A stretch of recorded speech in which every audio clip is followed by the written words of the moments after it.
안녕하세요. 대여배 진욱입니다. 이 고려아연의 경영권 분쟁이 더욱더 심화되고 있는 가운데 이 장실가와 사모펀드 그들의 계약간에 무엇이 있었길래 이 경영권 분쟁에 사모펀드가 들어왔을까요? 이 겉으로는 경영권 안정을 외치고 있는 이 MBK 파트너스의 진짜 숨은 목적은 무엇일까요? 자, 오늘 영상에서는 이 공개 매수에 나선 이 MBK 파트너스의 진짜 숨은 목적에 대해서 알려드리도록 하겠습니다.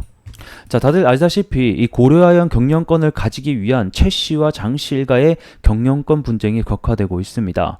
이렇게 두 지붕이 한 기업을 두고 있다 보니까 경영권 분쟁 충분히 일어날 수 있는데, 여기서의 문제가 뭐다? 이번 고려아연을 인수하는 인물이 MBK 파트너스, 즉 사모펀드라는 게 문제가 되고 있습니다. 자, 그러면 이 MBK 사모펀드 도대체 누구길래 이 사회적으로 목소리가 높아지고 있는가를 좀 함께 보게 되면요. 이 국내 최대 사모펀드인데 속된 말로 기업 사냥꾼이다라고 불리는 애들입니다. 이 기업 사냥꾼 같은 경우에는 어떤 목적을 가지고 기업을 인수해서 다시 되팔아먹는 집단을 얘기를 하게 됩니다. 그래서 이 기업 사냥꾼의 행위를 보게 되면 여러 가지가 있는데, 여기 세 번째 보게 되면 상장 폐지 수순을 밟아 선의의 투자자들로부터 폐해를 보게 합니다. 이런 말들 있죠. 이 최근에 MBK 파트너스는 이 오스템 임플란트 유명하죠. 이거에 또 인수를 할 때 참여를 해가지고 상장 폐지 수순을 밟은 대표적인 예다라고 보시면 될 것 같은데, 자, 그러면 과연 그들은 이 고려아연에 무슨 목적을 가지고 들어왔을까요?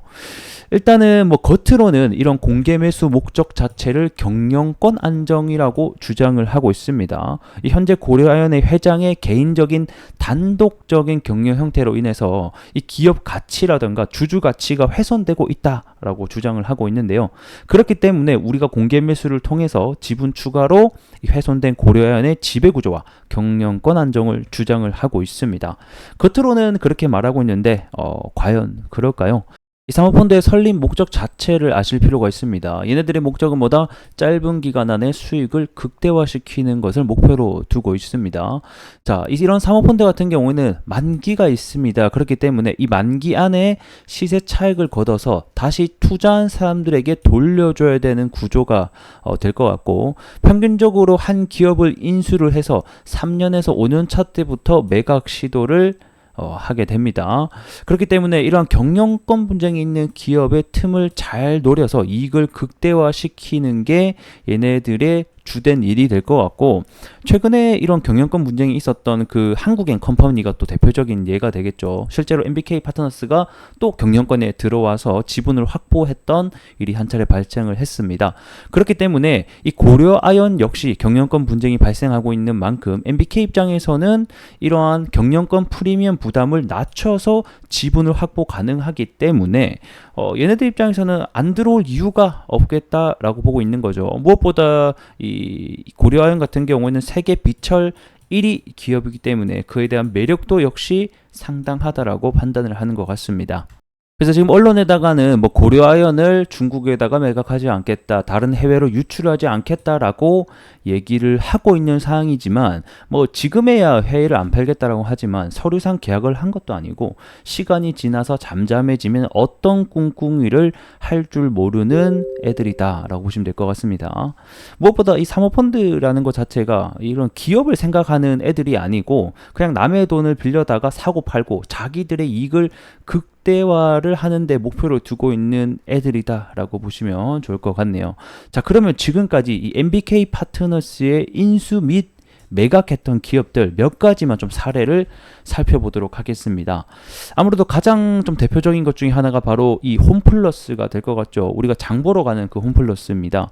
2015년에 이 홈플러스를 인수해서 현재 매각 추진 중에 있습니다. 근데 여기서 이제 문제가 뭐냐면, 처음 이 홈플러스를 인수할 때도 2년 동안 뭐 1조 정도를 홈플러스에 투자해서 홈플러스의 경쟁력을 강화시키겠다라고 했지만 현재까지 그 약속은 지켜지지 않고 있는 게 문제고요.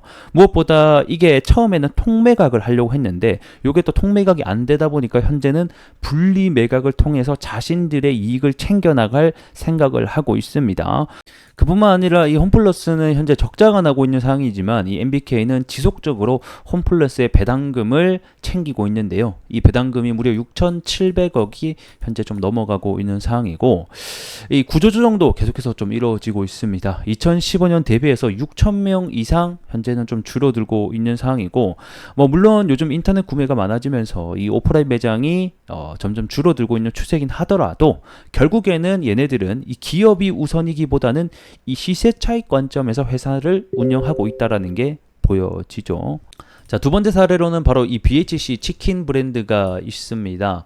자, 이 회사는 2018년도에 인수를 해서 또 현재 다시 한 번 더 상장 및 매각을 해서 엑시트할 준비를 하고 있는데요. 근데 여기서 이제 뭐가 문제냐? 이 회사가 벌어들인 영업이익의 85%를 어디다 쓰고 있다? 이 자기네들의 배를 불리는 배당금에다가 쓰고 있다는 겁니다. 그러니까 5년간 영업이익 대비 배당률이 85%라는 이런 비정상적인 행위를 하게 되면서 최근에는 이런 국정감사 지적까지 받고 있다는 겁니다. 결국에는 이 회사가 벌어들인 돈의 85%를 배당금을 쓴다는 것은 이런 회사의 장기적인 성장이라든지 가맹점과의 상생을 포기한 것으로밖에는 보이지 않는 것이라는 거죠. 자, 저것뿐만 아니고 사실 이 MBK 파트너스의 매각 시도, 엑시트의 시도는 굉장히 많습니다. 거의 모든 기업의 인수 목적이 엑시트가 목적이다라고 봐도 될 정도라는 거겠죠. 왜냐? 쟤네들은 사모펀드고 사모펀드의 설립 목적 자체가 이익을 극대화, 자기네들의 배를 불리는데 초점을 맞춰져 있는 기업들이라는 겁니다. 자, 그렇기 때문에 이번 고려아연 역시 인수하게 되면 겉으로는 뭐다? 경영권 안정이라는 목적을 내세워서 말을 하고 있지만 기간이야 언제쯤 걸릴지는 모르겠지만 무조건 얘네들은 엑시트를 준비를 할 거고 그들의 이익을 위해서 이런 비정상적인 배당이라든가 부당한 구조조정이 충분히 이루어질 수 있다라는 겁니다. 최근에는 이 울산시 정부까지 나서서 이번 고려아연 인수합병 시도에 대해서 강력히 좀 규탄을 하는 입장을 내놓고 있습니다. 자, 여러분들의 생각은 어떠십니까? 이 비철금속 1위 회사인 고려아연의 경영권을 자기들의 배만 불리는 사모펀드가 품는다라고 하면 과연 어떻게 될까요? 이런 주식을 떠나서 산업적인 전반의 위험으로 치닫지는 않을까요? 자, 지금까지 경영에 그래도 크게 문제없이 잘 해온 경영진이 맞냐? 다시 한 번 더 이런 사모펀드와 합동해서 이 장씨 일가의 경영권으로 넘어가는 게 맞냐? 여러분들의 생각을 댓글에 적어주시면 감사드릴 것 같습니다. 자, 오늘 영상 여기서 마무리해 보도록 하겠고요. 자, 다음 시간에는 이 고려아연의 경영권 분쟁 향후 시나리오에 대해서 그리고 주식에 대한 관점에 대해서까지 좀 알려드리도록 하겠습니다. 무료로 계속 영상 받아보고 싶으시면 좋아요만 한 번씩 부탁드리면서 다음 시간에 뵙겠습니다. 고맙습니다.